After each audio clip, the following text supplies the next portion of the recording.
If you're just a beginner audio editor, maybe you've started a new podcast, there are a lot of free options out there as far as audio editing software goes. There's Audacity and WavePad and GarageBand and Osin Audio, tons to choose from. But you'll find that, I think anyway, some of them are not all that simple to use. They are incredibly functional, but once you open some of the screens, there are a lot of buttons and a lot of things going on, and it can be a little bit confusing. So it takes time to learn, and once you do learn them, it gets easier to use, of course, like anything.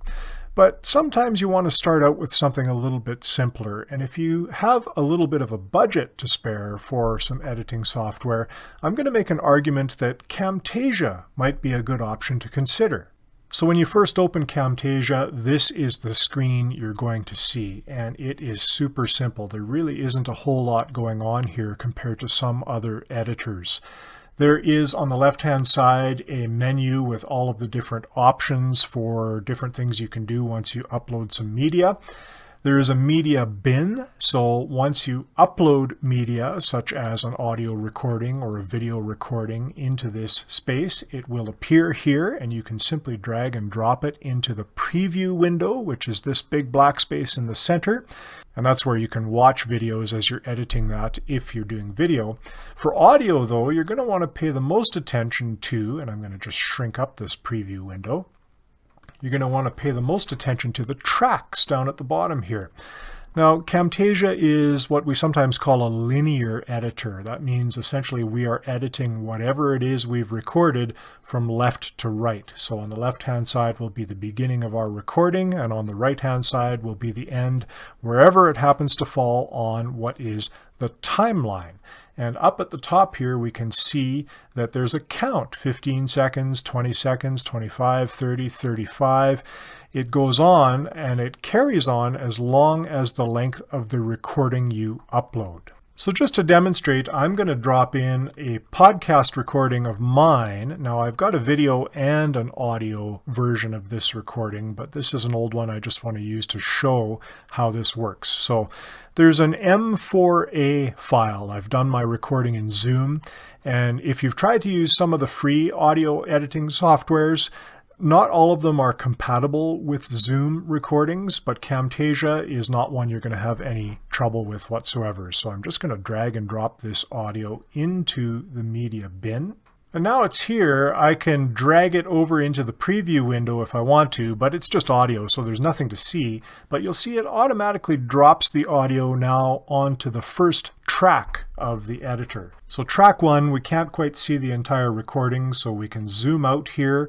On the center left-hand side, we can zoom in or out. I'm just going to back it up a little bit here until we can see all of it. So we can see that it's nearly 30 minutes in length.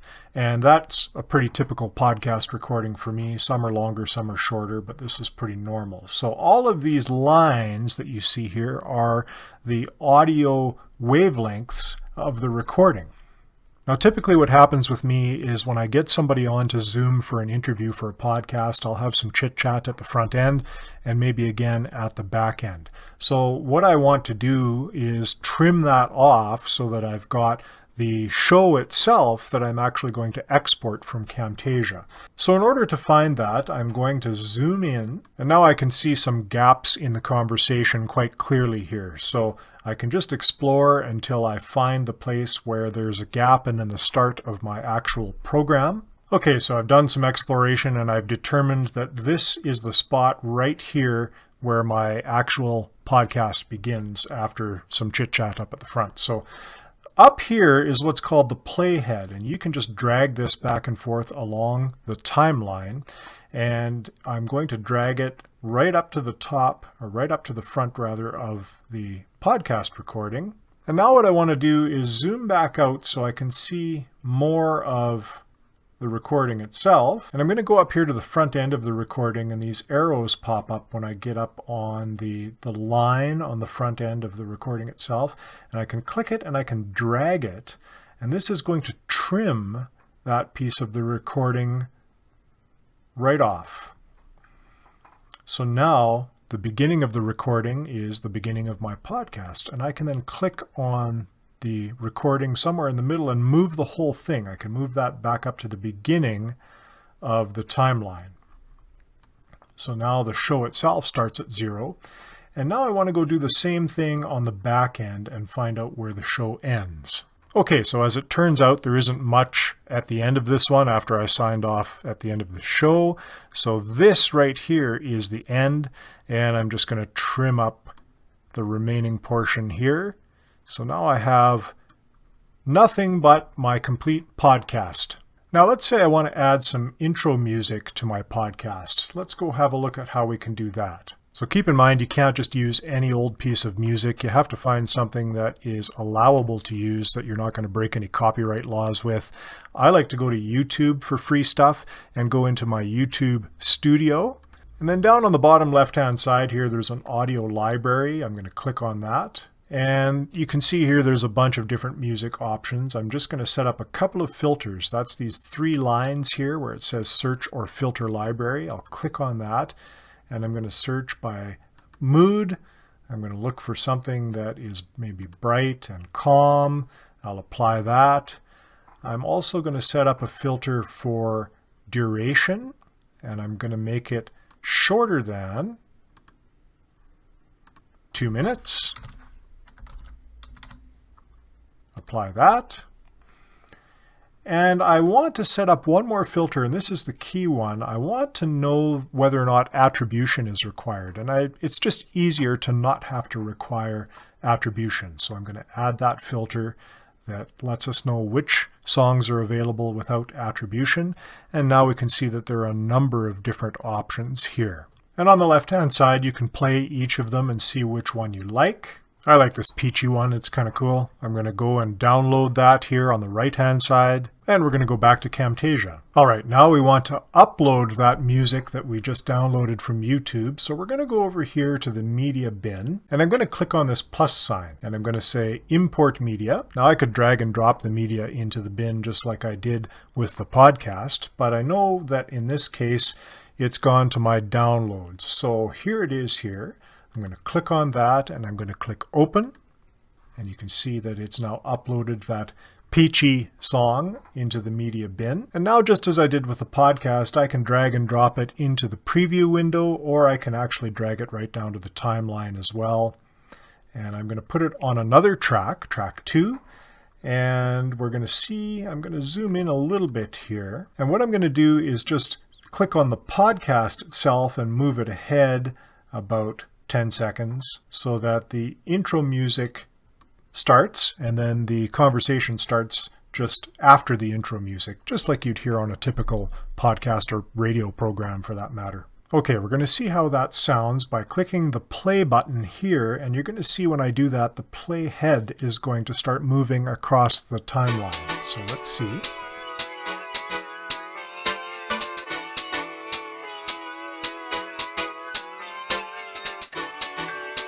Ladies and gentlemen, Mel McSherry from Chicago, where apparently as we're recording this, they're due to have 6 inches of snow. Okay, so that's pretty good. So what I want now to happen is I want the music to fade out as the conversation starts. So this is where it's pretty easy to do some little effects that are more complicated in some other editing software options. So I'm going to drag, just like I did with the podcast for trimming, I'm going to click at the back end of the music here and drag it so it's a little bit shorter, about 25 seconds in. And I'm going to now go up here to the left-hand menu, and you can see there are a number of different options: library, annotations, visual effects. These are things that you'll use more when you're doing video editing. I want to click on more because there's a couple of things that I can't see, and one of them is audio effects. And I'm going to click on that. And there are 6 different effects here. So the one I want, the 2 that I'm really most interested in for my podcast editing, is fade in and fade out. In this case, I want the music to fade out as my conversation starts. So it's as simple as this. I'm going to click on the fade out effect. I'm going to drag it down onto the track where the music is, and you can see that it has added this little piece at the end where the music will then fade out. It becomes quieter as the conversation has started, but it's not starting soon enough for me. I actually want it to start fading out as soon as I start talking at the front of the program. So I'm going to bring my playhead back to the front of the program. And I'm now going to edit the audio in the music a little bit, just simply by clicking on this dot. That indicates where the music starts to fade, and I'm going to drag it back. You can see that it's at 100% volume there where the dot is, but if I drag it back to where the playhead is at the start of the conversation, the volume now steadily gets quieter until it disappears altogether. So let's just play it through and see how it sounds.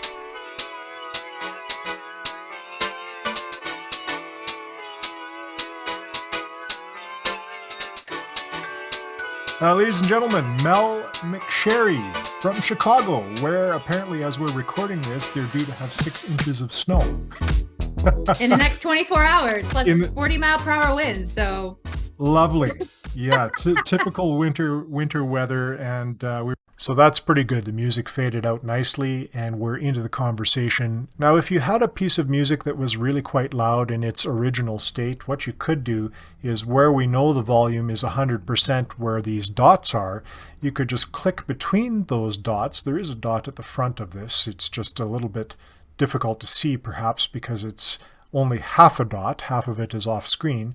But if you click on this line between them, you can drag this up and down, and you may want to reduce it to, let's say, 60 or 70% volume, just if the original recording happens to be a very high volume. Now, I want that same music to be part of my outro for my podcast as well. So let's just go to the end of the podcast. I'm going to zoom out here so we can see the end. And I'm going to click on Media on the top left-hand side so I can get back to what's in my media bin.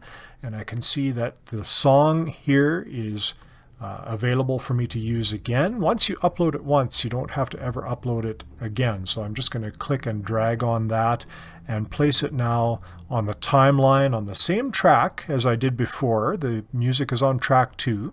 And I'm going to move it to the end of the program.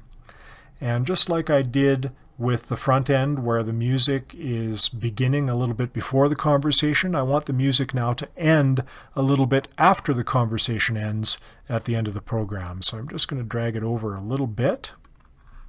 And I'm going to move the playhead to the end of the program so that when I zoom in, it zooms in on that spot. Wherever the playhead is positioned and you zoom in or out, that is the spot on the timeline that you're going to be able to see more of or less of. So you can see as I zoom in, I'm zooming in on the end of the track. I want about 10 seconds after the conversation finishes. So there, we're at 29:17, so I'm going to go to 29:27 roughly, and I'm going to just drag the music over to the playhead. And I'm going to go to the front end of the music and I'm going to move that up, trim it as I did the first time on the front end. And in this case, I'm going to stop somewhere around here. So I've got about 30 seconds of music. And now what I want to happen is I don't want this blast of loud music to just appear out of nowhere as I'm having my last few bits of conversation with my guest. So I'm going to go back to the audio effects. Now I've made the screen a little bit larger, the preview screen, so we can now actually see the audio effects on the left-hand menu. But anytime you can't see something you're looking for on this menu, just click on the More button and other things will pop up. So you can see that we still have voice narration and closed captioning options, and I don't need either of those. I'm looking for audio effects again, so we'll click on that. And what I want to happen here is I want it to fade in. So I'm going to click on Fade In and drag that to the front end of the music. And I'm going to extend it a little bit by clicking on the dot, just like I did on the other piece of music at the intro, because I don't want the music to be particularly loud as we're still chatting. I do want it to come to full volume as the conversation ends. So I'll position the dot at the end of the conversation down here on the podcast. And now the music will play. Sometimes there's a natural ending, and I don't know if there is on this one. Let's just see if there is. So it's pretty good, actually.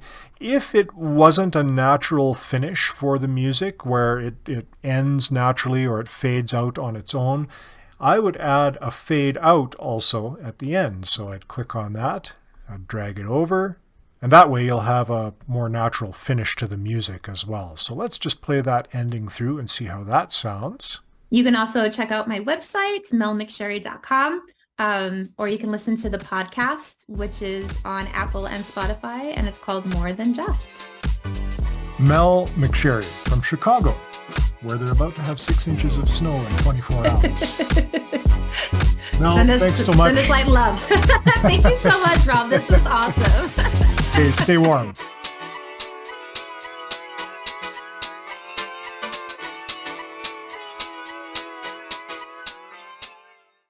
Not bad. Okay, so now I've got my complete audio podcast here with my intro music at the front and my outro music at the back.